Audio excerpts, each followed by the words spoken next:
Assalamualaikum warahmatullahi wabarakatuh. Waalaikumsalam warahmatullahi wabarakatuh. Alhamdulillahi rabbil alamin. Wa bihi nasta'in ala umuri dunya waddin. Wassalatu wassalamu ala asyrafil khalqi wal anbiya'i wal mursalin. Sayyidina wa maulana Muhammadin wa ala alihi wa ashabihi ajma'in, amma ba'd. Hadirin saudara-saudara, seluruh jamaah Majelis Ta'lim Mushola Sa'adatil Muta'alimin yang saya muliakan. Semoga kita dimuliakan oleh Allah Subhanahu wa taala. Amin ya rabbal alamin. Yang terhormat pimpinan Mushola Al-Mukarram Bapak Muti dan juga para pengurus mushola yang lain dan juga tokoh masyarakat yang saya muliakan. Hadirin saudara-saudara, bapak-bapak dan para hujjaj. Syukur alhamdulillah, malam hari ini Allah masih memberikan kepada kita kesempatan, kesehatan dan juga kekuatan sehingga bisa menghadiri pengajian. Semoga Allah Subhanahu wa taala berkenan melimpahkan kepada kita limpahan dan balasan pahala yang sebesar-besarnya. Semoga dengan kemurahan Allah diampuni kekurangan dan dosa-dosa kita, dan semoga terus Allah bukakan pintu ilmu yang seluas-luasnya. Amin ya rabbal alamin. Hadirin, bahasan zakat sudah selesai ya. Dia merupakan salah satu rukun Islam, dan zakat itu selalu digandengkan oleh Allah di dalam Al-Quran dengan sholat. Nah, ini menunjukkan supaya jangan dipisahkan ya, antara ibadah sholat dengan ibadah zakat, khususnya bagi yang berkewajiban zakat ya. Yang berkewajiban zakat jangan sampai memisahkan antara sholat dan zakat. Kalau sholat dikerjakan, zakat juga dikerjakan.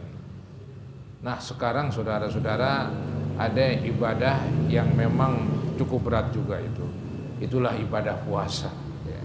Walaupun ya, bulan puasa masih jauh, tapi karena memang urutan bab yang ada di dalam kitab hadis Riyadhis Shalihin, setelah menerangkan zakat maka dilanjutkan menerangkan tentang puasa ya.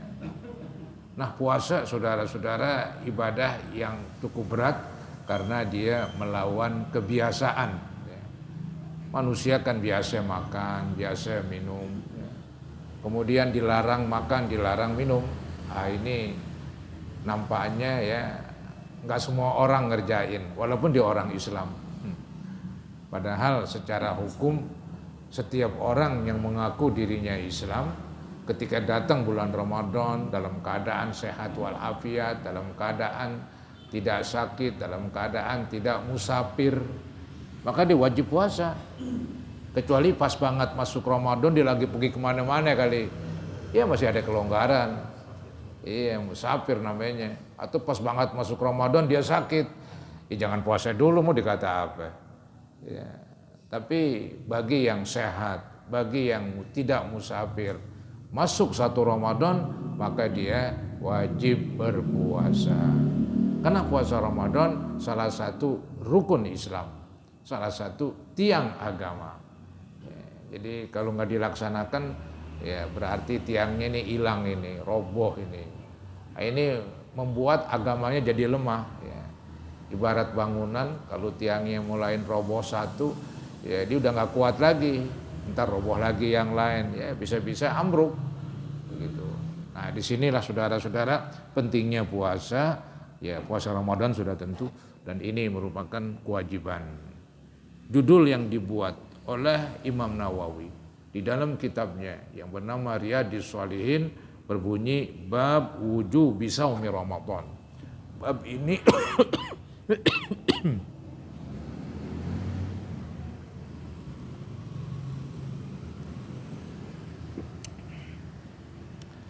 bab ini menerangkan kewajiban puasa Ramadan. Jadi penekanannya itu kewajiban ini. Bukan hal boleh ditawar-tawar, boleh ngerjain, boleh enggak begitu. Ini mesti, tidak boleh tidak. Kalau tidak ngerjain, hukumnya dosa berat gitu. Maka disebutlah oleh Imam Nawawi, ditulis dengan judul bab wujubi saumi Ramadan. Bab ini menerangkan kewajiban puasa Ramadan. Kemudian di samping menerangkan tentang Ramadan itu puasanya wajib, maka juga wabayani fadlis siyam. Bab ini juga menerangkan tentang keistimewaan, kelebihan dari puasa. Jadi nanti mau dibahas tentang kewajiban itu puasa Ramadan. Juga mau dibahas tentang bahwa puasa itu punya kelebihan tersendiri, ya, punya keistimewaan. Kemudian juga akan diterangkan dalam bab ini wama yata'allaqu bih, dan diterangkan hal-hal yang berhubungan dengan puasa. Ya. Bagaimana hukumnya kalau kelupaan misalnya. Ya, itu nanti ini masih berhubungan dengan puasa. Bagaimana hukumnya, ya mungkin misalnya mandi di bulan puasa ya, mandi junub misalnya, mandi junubnya kesiangan, ya itu hal-hal yang berhubungan dengan puasa. Ya. Maksud saya begini, jadi anggap dia junub malam-malam, maka dia mandinya habis subuh. Nah, itu nanti ada penjelasan di dalam hadis. Ya. Itu maksudnya tuh menerangkan hal-hal, ya masalah-masalah yang berhubungan dengan puasa. Jadi saudara-saudara, judulnya bab menerangkan tentang kewajiban puasa, dan juga bab ini menerangkan tentang kelebihan, ya, dan pahala orang yang berpuasa, dan juga bab ini menerangkan tentang masalah-masalah yang berhubungan dengan puasa. Sebagaimana biasa, Imam Nawawi mengemukakan, ya, sebelum menyampaikan hadis-hadis, beliau mengemukakan ayat-ayat Quran. Nah, kalau judulnya memang kewajiban puasa, ya ayatnya tentang puasa lah. Seperti dalam suratul Baqarah ini, ya ayyuhalladzina amanu kutiba alaikumusiyam kama kutiba alal ladzina min qablikum. Ya. Jadi ayat ini memang, ya, ditujukan kepada yang beriman, bukan kepada yang kafir. Kalau kepada yang kafir, biasanya tuh ayat Quran menyebut juga ya ayyuhan nas, wahai manusia.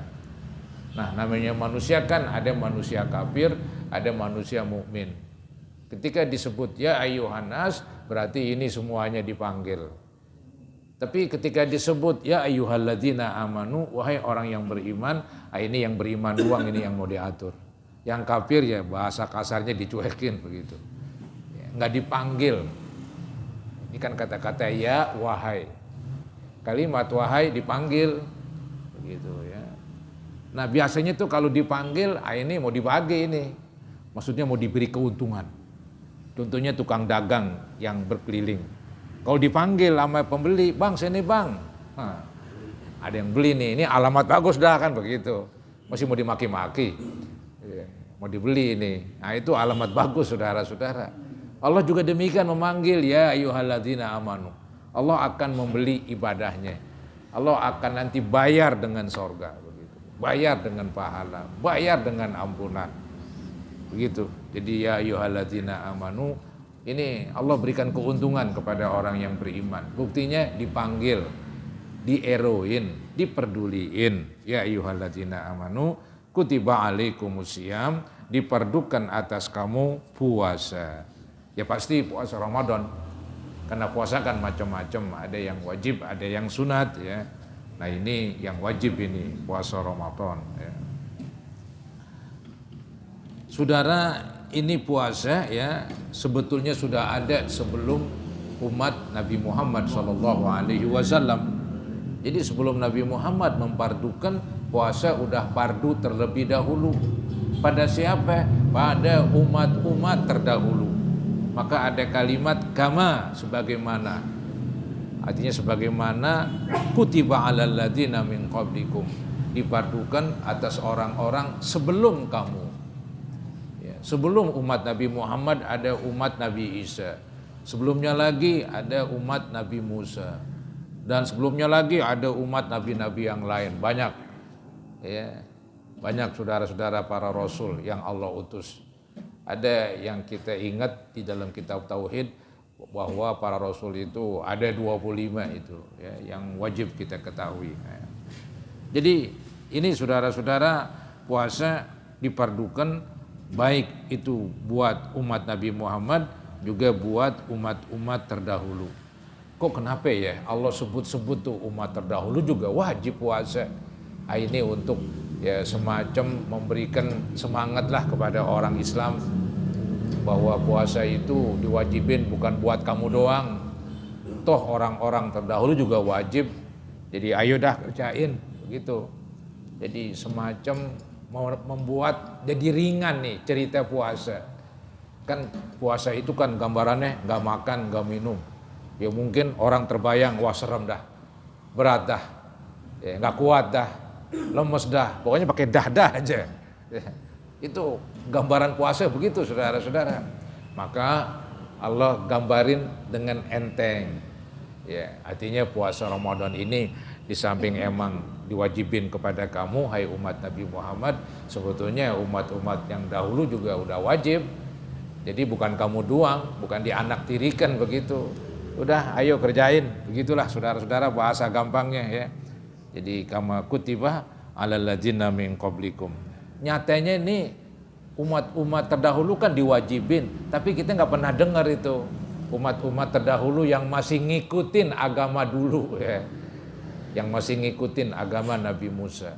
Walaupun udah banyak yang dirusak, mengikutin agama Nabi Isa. Kita nggak pernah dengar mereka itu ada bulan namanya bulan puasa. Mau Syawal kayak mau apa kayak yang penting ada 1 bulan puasa lah, begitu lebih kurang. Tapi nggak ada sama sekali para hadirin. Padahal Allah udah bilang sebagaimana puasa ini diwajibkan pada umat-umat terdahulu. Oh, ini menunjukkan bahwa mereka tidak amanat. Artinya peraturan puasa yang ada pada umat terdahulu disia-siakan. Ya mungkin ada istilah yang mungkin mula-mula dikerjain ya berapa minggu aja begitu. Tahun depan ya kurangin lagi, tahun depan ya seminggu, tahun depan lagi ya buras aja udah. Apa itu buras? Itu buras bahasa dulu tuh katanya. Hilang saudara-saudara, habis begitu. Tapi alhamdulillah umat Nabi Muhammad dari semenjak zaman Nabi Muhammad sampai sekarang ini ribuan tahun saudara-saudara, ribuan tahun masih jaga, keren banget dah umat Nabi Muhammad. Lain dia, lain saudara-saudara begitu. Sampai sekarang itu, ya walaupun kita sih nggak istilahnya apa itu memejamkan mata, masih ada itu yang nggak puasa orang Islam. Bahkan ada yang kalah 30 hari, kan nggak main-main itu. Ada orang Islam kalah 30 hari. Ya kalau mau kalah sehari 2 hari kali, ini kalah 30 hari. Padahal agamanya Islam. Ya, jadi begitulah memang. Begitulah para hadirin kenyataan. Memang puasa berat. Begitu, dia berat ya. Kemudian ini ayat saudara-saudara di dalam kitab Riyadhus Shalihin enggak dilanjutkan ya.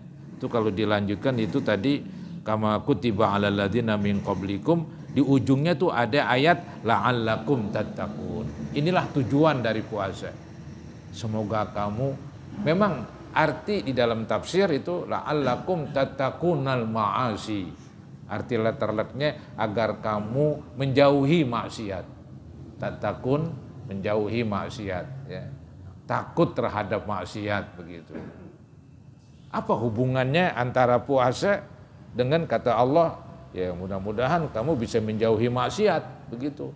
Hubungan dengan puasa tuh apa itu? Kan ceritanya kan puasa dipadukan.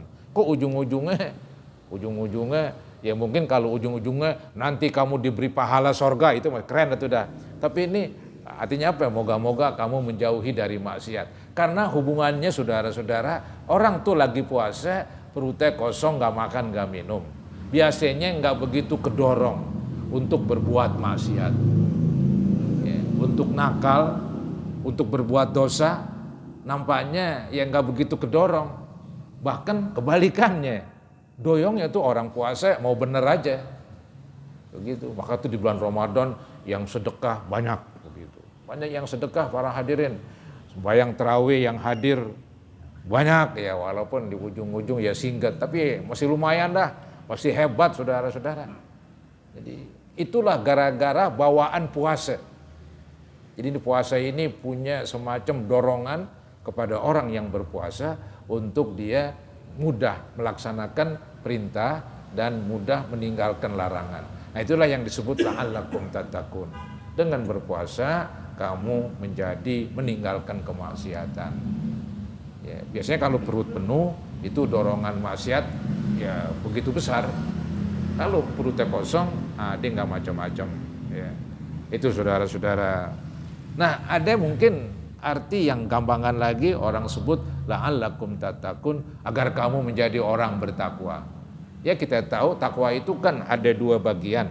Ada jalanin perintah, ada tinggalkan dengan berpuasa di bertakwa. Ya bertakwa dalam arti meninggalkan sisi larangan.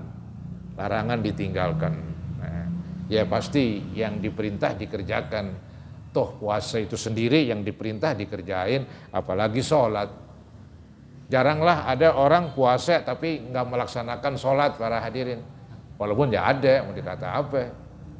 Ya, kudunya kan orang lebih semangat, lagi puasa begitu, wow sholatnya semangat begitu. Ini malah lagi puasa nggak sembahyang. Ya. Jadi ini ujung puasa hilang jadinya. La'allakum tattaqun makna ini. Jadi ini orang belum mencapai hasil daripada puasanya. Soalnya puasa yang nggak sembahyang.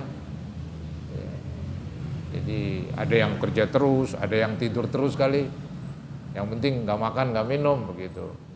Ini yang dikhawatirkan ini, minimal paling kurang pahala puasanya nggak ada. Yang serem pahalanya nggak ada, dosanya dapat saudara-saudara. Jadi ini tekor betul-betul udah habis-habisan saudara-saudara ya. Jadi mestilah orang tuh berpuasa dapat ujungnya tuh la'allakum tattaqun. Itu hasilnya itu tuh la'allakum tattaqun. Biasanya emang apa tuh hasil itu di ujung para hadirin ya. Ya namanya puunan kita lihat buahnya ada di atas tuh. Kita merongkot dulu dah. Naik dulu, baru bisa metik. Jalanin tuh puasa ya, dengan baik, dengan benar. Jangan jalanin juga perintah-perintah yang lain, agar mewujudkan dalam berpuasa itu la'allakum tattaqun. Kemudian ayat lanjutannya ini puasa Allah gambarkan enggak banyak, maka disebutlah ayat lanjutannya ayyamam ma'dudat, beberapa hari yang berbilang. Ya bahasa gampangnya hanya beberapa hari saja. Padahal sih sebulan. Ya, cuman Allah buat supaya kedengarannya enteng. Ya, kalau bilang puasa sebulan, wah sebulan lama banget.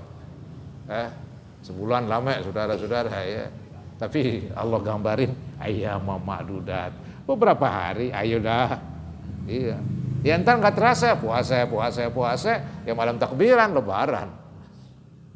Padahal 30 hari para hadirin, kalau dipikirin, Masya Allah, 30 hari, kan cukup lama itu. Cukup lama ya. Jadi Allah gambarkan ayyamam ma'dudat, hanya beberapa hari saja. Untuk membuat orang Islam, jadi ya enteng lah dengan mendengar puasa dan juga enteng ketika jalanin puasa. Memang tuh puasa saudara-saudara dijalanin begitu. Kalau dijalanin dia enteng. Dan kuat hatinya ya. Kata orang dulu gede hatinya gedenya. Jangan lagi puasa batal nih, aus nih, ya aus. Aus sudah, lapar gue puasa nih, ya lapar akhirnya. Coba kalau kita puasa kita enjoy aja, asik-asik aja, nggak ada lapar, nggak ada rasa lapar, biasa aja begitu. Malah kalau nggak puasa bawaannya perut minta mulu diisi. Ya, perut kalau lagi nggak puasa bukan main para hadirin. Minta mulu diisi begitu. Ya. Anggap udah diisi pagi-pagi, lohor minta lagi. Ya, jadi begitu aja. Itu. Tapi kalau ke puasa biasa aja. Pagi kita nggak makan, ya, cuman tadi nyaur doang. Lohor nggak makan, ya, nggak macam-macam. Bisa kita lewatin, gampang-gampang aja. Ya. Jadi puasa itu dijalanin, kalau dipikirin pusing itu puasa.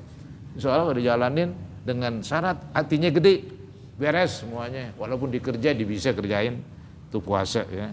Yang penting puasa nggak begitu banyak, ayyamam ma'dudat gitu. Nah kemudian Allah Subhanahu Wa Taala yang membuat peraturan puasa, dia juga yang membuat kelonggaran-kelonggaran. Kalau dilepas kepada manusia, ntar kata manusia, wah gue nggak apa-apa ini nggak puasa. Ntar yang lain lagi bilang, gue nggak apa-apa ini nggak puasa. Dia yang bikin kelonggaran. Ya, tapi ini yang buat kelonggaran Allah juga. Jadi emang ini pas. Allah yang membuat peraturan puasa, Allah yang membuat kelonggaran-kelonggaran, boleh nggak puasa bila mana ini. Begitu. Itu yang buat Allah itu. Nah, ini ayat selanjutnya nih, yaitu berbunyi, "Faman kana minkum maridun aw ala safarin fa'iddatum min ayyamin ukhar." Maka siapa-siapa yang adalah di antara kamu maridun, sakit. Ya, sakit. Emang nih masalah sakit banyak beda-beda nih pemahaman sakit yang bagaimana ini. Apakah sekedar sakit kakinya kesandung? Ya, boleh batalin kan begitu. Ya, sekedar pusing sedikit, apakah batalin? Ya enggak lah kan begitu. Jadi ini penyakit yang ya istilahnya berlawanan dengan puasa. Penyakit yang berlawanan dengan puasa. Yang tahu banget ya dokter, sama pengalaman kita dah. Kita berpengalaman ya penyakit ini berat banget ini, emang biasa yang ngerasain. Ada yang punya penyakit mah kronis begitu. Mahnya kronis kata orang, udah berat begitu. Dia makan obat, ya, udah sababin, nggak kuat juga. Ya udahlah, dia yang tahu lah dirinya, ibunya. Ya boleh nggak puasa udah. Boleh nggak puasa. Ya selama penyakit masih ada. Jadi kalau nggak baik-baik ya nggak puasa-puasa begitu aja. Emang Allah sudah bikinin tuh peraturan faman kana minkum maridun itu. Maka bila mana ada di antara kamu sakit ya. Yang kedua ini au ala safarin atau dalam bepergian. Nah, tadi kan saya bilang kalau sakit ini kan yang berlawanan dengan puasa. Kalau bepergian berapa ini musafir? Nah, itu 2 marhalah dalam bahasa agamanya. Nah pakai kilometer ya sekitar 80-an lebih. Anggaplah 80 kita gampangin. 81, ada yang bilang 85. Jadi kalau 80-an kilometer ya kita berangkat aja ya udah boleh. Yang penting kita udah meninggalkan kampung kita. Ya. Udah meninggalkan kampung kita ini. Udah meninggalkan kampung kita udah boleh makan begitu. Ya. Udah boleh qashar jama begitu. Cuman yang agak mungkin jarang orang tahu juga bahwa supaya dia dapat kelonggaran, dapat rukhsah, dapat kelonggaran, boleh nggak puasa di bulan puasa karena bepergian, syaratnya perginya sebelum subuh. Kenapa kok sebelum subuh? Karena kan puasa itu kan mulain subuh. Kalau ente pergi jam 9 pagi, berarti pas banget masuk subuh. Ente mesti puasa. Loh kan mau pergi, kan baru mau. Belum jalan, belum musafir. Mesti puasa terus. Puasa aja dah, dari subuh hampir jam 9. Oh nggak bisa, masih puasa segitu. Puasa utuh, 1 tangle. Dari subuh sampai terbenam matahari. Nggak ada puasa lohor doang, itu puasa bayi itu. Bayi ya boleh puasa lohor doang, asar doang, tuh bayi. Emang kita bayi kan begitu. Puasa itu nggak ada separuh, sepotong nggak ada istilahnya. Sejuring puasa, sejuring hari nggak ada. Puasa selalu utuh dari subuh hampir maghrib. Nah ketika datang subuh, dia kan mesti puasa karena orangnya orang Islam, badannya sehat, cuman mau pergi doang. Berarti dia wajib puasa. Nah untuk itulah ketika di jalan jam 9 pagi dia wajib puasa walaupun di musafir. Apa boleh buat? Nah kalau lu pengen ambil kelonggaran ini, kelonggaran dalam arti alasannya musafir, maka musafirlah pas banget belum masuk wajib puasa, ente udah bepergian. Nggak kena peraturan udah. Dalam arti nggak wajib puasa. Karena pas banget datang subuh, yang merupakan kewajiban puasa, ente lagi jalanin berarti ini ayat Quran. Ya. Ini ayat Quran bukan berarti lagi mau musafir dalam keadaan bepergian, au ala safarin, di atas bepergian. Jadi emang bepergian emang dijalanin banget. seseorang di atas bepergian, berarti memang lagi jalanin bepergian, jalanin musafir. Maka ketika masuk subuh, kudunya kamu dalam keadaan jalanin musafir. Mau nggak mau, untuk itu keluar dari kampung sebelum subuh. Misalnya keluar jam 4, ya, 4:30 subuh misalnya. Ya. Ini keluarnya jam 9, jam berapa lagi nih, lohor. Ya, jam 9 udah ngerokok. Gimana? Udah nggak puasa. Kalau istilahnya ada polisi khusus ya ditangkap. Dibilang saya mau musafir pak. Musafir bagaimana, lu di rumah tuh. Anggap bawa, kan begitu. Yang namanya musafir tuh pergi udah berangkat. Nah ini belum apa-apa baru mau. Nah itu saudara-saudara yang kadang-kadang kurang diperhatikan. Ya. Maka tuh kalau mau pulang kampung keluar sebelum subuh. Ya, sebelum subuh udah keluar sono. Ya. Pergi ke stasiun atau kemana ya, untuk ya naik bis atau naik kereta ya. Begitu, jangan berangkat jam 9 atau jam 6. Nah, karena itu dah ya. Baik saudara-saudara. Jadi yang sakit, yang bepergian itu boleh di nggak puasa. Ini hukumnya boleh, nggak wajib. Artinya kalau orang musafir benar-benar keluarnya sebelum subuh, kan boleh di nggak puasa. Dia mau puasa juga, keren, bagus itu, boleh aja. Ini nih yang dikatakan fa'iddatum min ayyamin ukhar. Maka beberapa hari ya yang mesti diqadha. Nah itu yang nggak puasa. Kalau yang puasa terus, ya walaupun lagi musafir, dia mau puasa terus, ya silakan lah, nggak apa-apa, dia nggak wajib qadha. Cuman kalau sakit ini yang perlu diketahui oleh dokter lah. Jangan kita ini merasa ya istilahnya sok tahu lah begitu. Demi puasa kita fisabilillah. Sakit lu makan obat, biarin. Begitu, biarin. Akhirnya mati saudara-saudara. Akibatnya ngelawan. Ngelawan. Nah ini bagaimana ini? Ini yang bilang berdosa nih cara begini. Nggak bagus cara begini, keras kepala orangnya. Emang kepala udah keras, lagunya begini, bikin keras tuh kepala.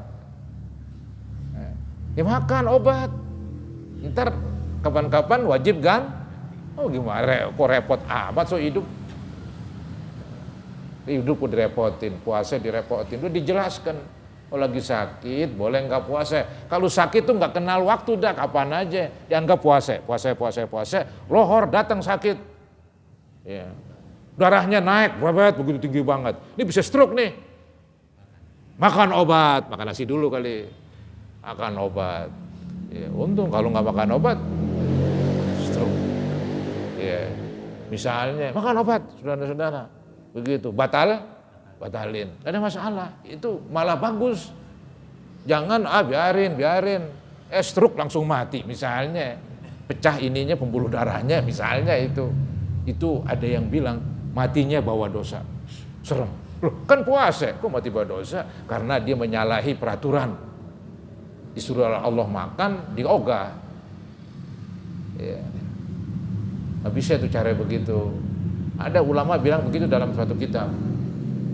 Ya mudah-mudahan diampunin. Kalau seandainya terjadi, mudah-mudahan masuk surga, itu harapan kita. Tapi ada bahasan dari beberapa ahli hukum mengatakan dia mati membawa dosa. Karena aturan dia mesti, ya istilahnya kan umur emang kan Allah yang tentuin. Tapi kan manusia harus sababin. Dia disuruh sababin, makan obat.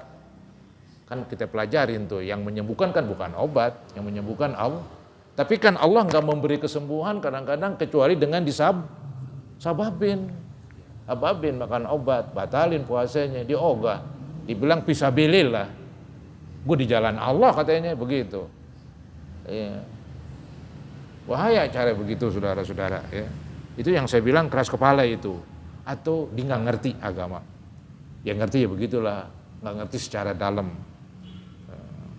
Baik, selanjutnya min ayyamin ukhar, kemudian wa 'alal ladzina yutiqunahu fidyatun ta'amu miskin, dan atas orang-orang yutiqunahu, Ini ada yang artiin dia berat menjalankannya.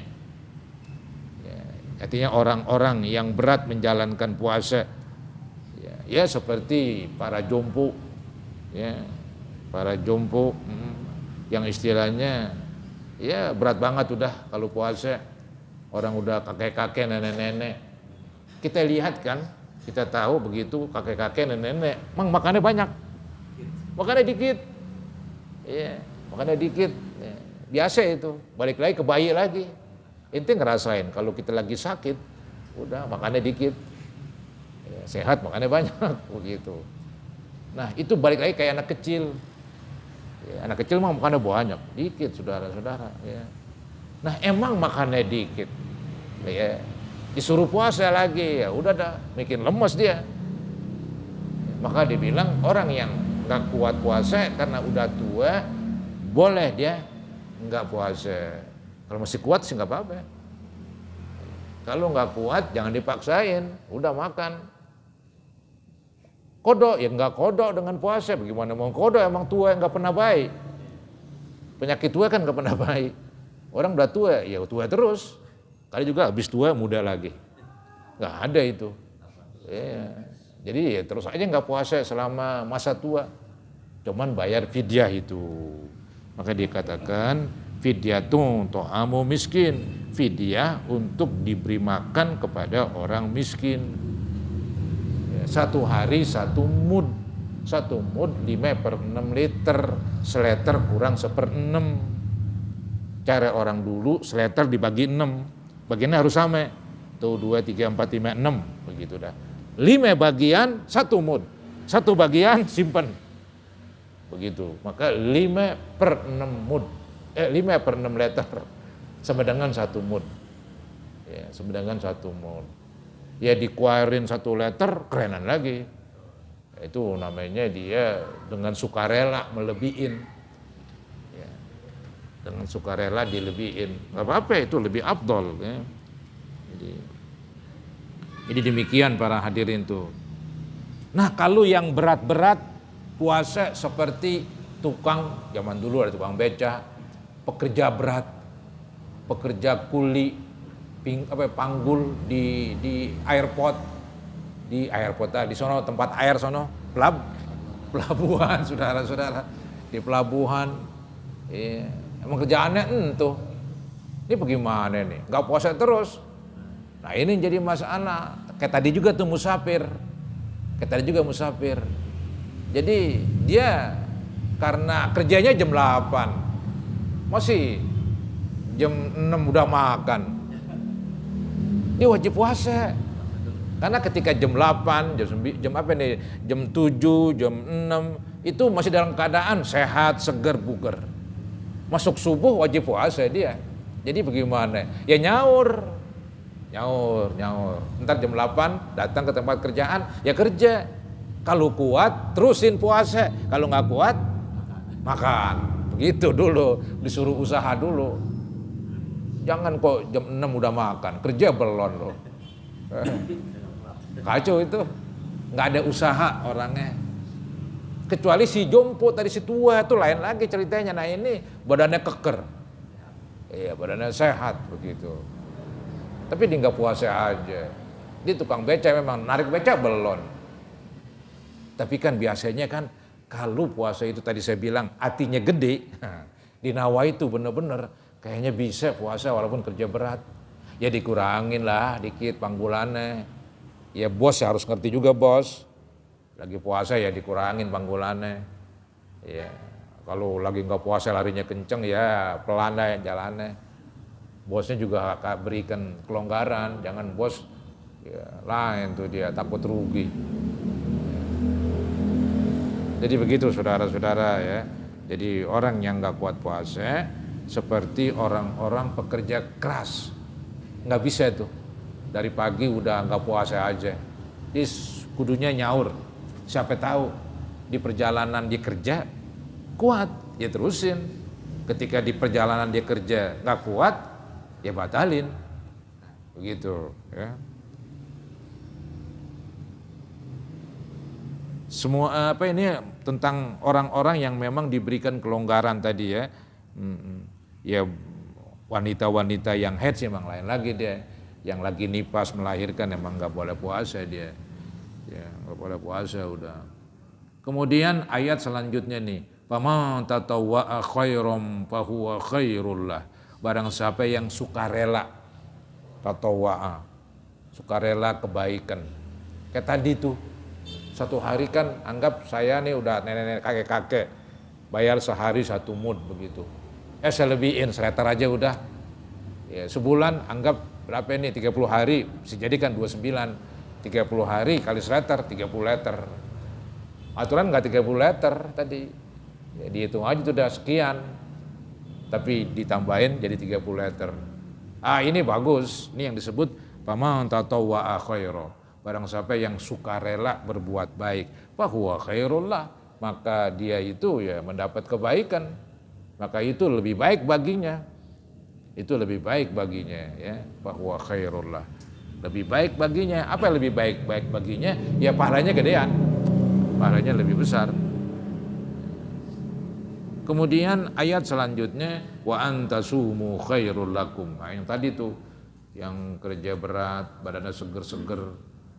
Ya, puasa lebih bagus sebenarnya daripada ya tadi ya lagi capek begitu nggak kuat kayaknya batalin.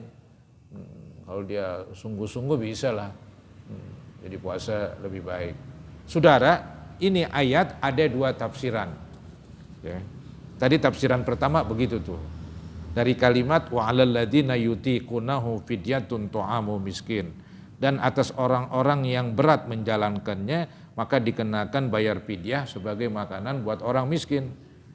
Ada tafsiran yang kedua yaitu zaman permulaan Islam itu puasa boleh kerjain boleh enggak.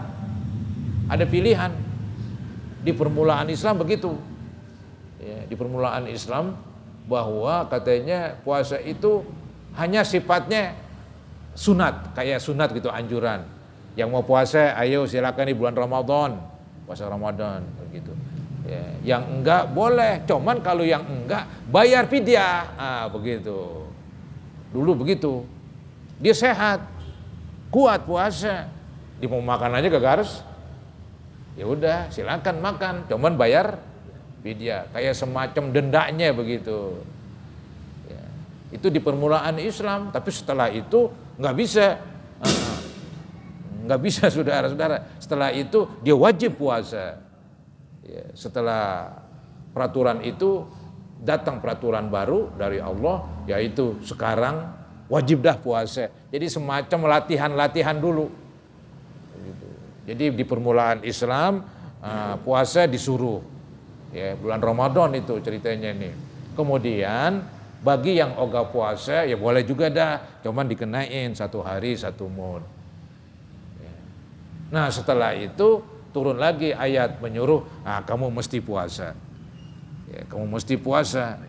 Bahkan tadi tuh ada ayat yang dikatakan wa antasumu khairul lakum. Kamu berpuasa lebih baik bagi kamu. Ya. Artinya kalau kamu puasa nih hai orang-orang kaya yang tadi dia ogah puasa dan boleh bayar fidyah, itu kalau dibanding-bandingkan bayar fidyah sama puasa, mendingan puasa.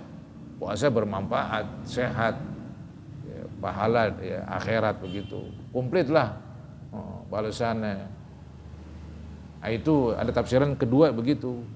Jadi di permulaan Islam yang sehat-sehat boleh nggak puasa, cuman bayar fidyah. Tapi kalau di puasa itu lebih baik. Ya. Nah, ntar tuh ada ayat yang berbunyi faman syahida minkumus syahra falyasum. Ini menerangkan wajib puasa. Pokoknya yang hadir di bulan Ramadan, badannya sehat, tidak sakit, tidak musafir, wajib puasa. Keras sudah. Itu ayat selanjutnya itu faman syahida minkumus syahra. Ya, tadi itu masih ada keringanan. Itu tafsiran kedua begitu, walalladzina yutiqunahu itu. Dan orang-orang yang istilahnya mampu mengerjakan puasa, tapi dia ogah puasa, dia mau bayar fidyah aja, silakan. Walaupun demikian tetap aja puasa lebih bagus. Tapi setelah itu turun ayat yang berbunyi faman syahida minkumus syahr. barang siapa yang hadir di bulan Ramadan alias badannya sehat, enggak musafir, falyasum. Nah, itu perintah sudah, falyasum. Wajib dia puasa. Tidak boleh tidak ya. Jadi itulah saudara-saudara, sejarahnya begitu ya. Kemudian tadi kan sampai wa antasumu khairul lakum in kuntum ta'lamun. Artinya puasa itu lebih baik bagi kamu bila mana kamu mengetahui. Yang tadi tuh, yang orang kaya boleh enggak puasa dibayar fidyah. Kemudian diselipin ini sebelum melanjutkan bahasan puasa oleh Allah, diselipin tentang di bulan Ramadan ini kan turunnya Al-Quran. Nah, disinilah salah satu kelebihan daripada bulan Ramadan. Ya. Karena kelebihan bulan Ramadan sehingga juga kelebihan puasa Ramadan. Jadi ini menunjukkan kemurahan Allah, memberikan keistimewaan dengan bulan Ramadan dan keistimewaan bagi yang berpuasa. Insya Allah yang akan datang kita akan lanjutkan. Ya mudah-mudahan bahasan ini menambah ilmu kita tentang ibadah puasa dan tentang isi kandungan Al-Quranil Karim. Semoga Allah Subhanahu wa Ta'ala terus membukakan pintu ilmu kepada kita yang seluas-luasnya, dan semoga Allah berkenan dengan kemurahannya mengampuni dosa-dosa kita, juga dosa ibu bapak, guru-guru, mertua, istri dan anak-anak kita. Al-Fatihah ala ma nawaina ila hadratin Nabi Rasulillah sallallahu alaihi wasallam. Al-Fatihah. Syaitanir rajim. Bismillahirrahmanirrahim. Ya na'budu wa iyyaka nasta'in. Ihdinas siratal mustaqim. An'amta 'alaihim ghairil maghdubi 'alaihim. Astaghfirullahaladzim, astaghfirullahaladzim, astaghfirullahaladzim. Allahumma salli ala Sayyidina Muhammad wa ala ali Sayyidina Muhammad wa sallim tasliman katsira walhamdulillahi rabbil alamin. Allahumma anfa'na bima 'allamtana wa 'allimna ma yanfa'una wa zidna ilman nafi'a. Allahumma ighfir lil muslimina wal muslimat wal mu'minina wal mu'minat al ahya'i minhum wal amwat. Rabbana atina fid dunya hasanah wa fil akhirati hasanah wa qina azabannar. Sallallahu ala Sayyidina Muhammadin wa ala alihi wa sahbihi wa sallam. Alhamdulillahirabbil alamin. Assalamualaikum warahmatullahi wabarakatuh.